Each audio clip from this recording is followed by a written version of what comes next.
Muumilaakson mielet mörköpelokkaaksi saa, kun se aina yksinänsä yössä vaeltaa.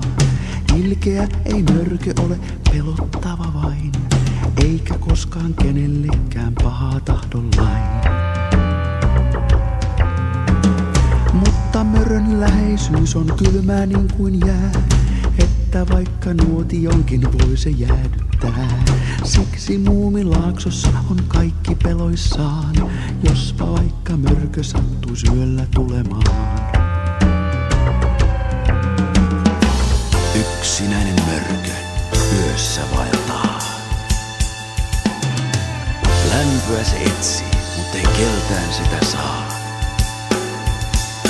Siksi, että läheisyyteen sen ei kukaan jää, kaukaa kuunnellaan vain mörön mörinää.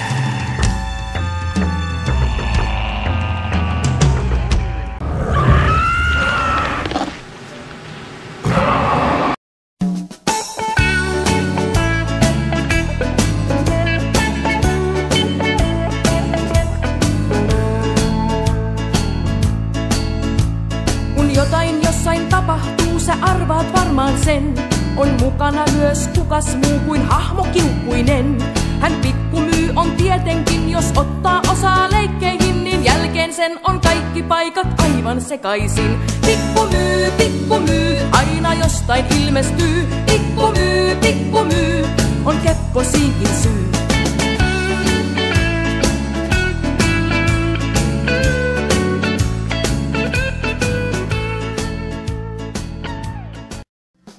Utelias nipsu pitkin tietä taapertaa, kiiltävästä tykkää jos on kultaa hopeaa.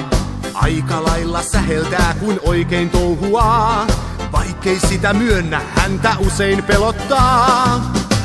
On nipsu tässä näin, kai tiedät ystäväin.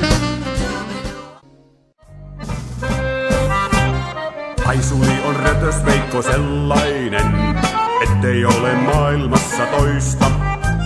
Muumilaakson asukkaathan tietää sen, häiriötä tuottaa kaiken moista. Haisuli saa muitten touhut sekaisin, iskee aina kohtaan tosi arkaan. Pelottelee muita millä milloinkin, muitten luona liikkuu lailla varkaan. Voi nyt sitä Haisulia, voi, ikävyydet Muumilaakson jälleen toi. Rötöksiä keksi kaikenlaisia, muumeille on kiusaa.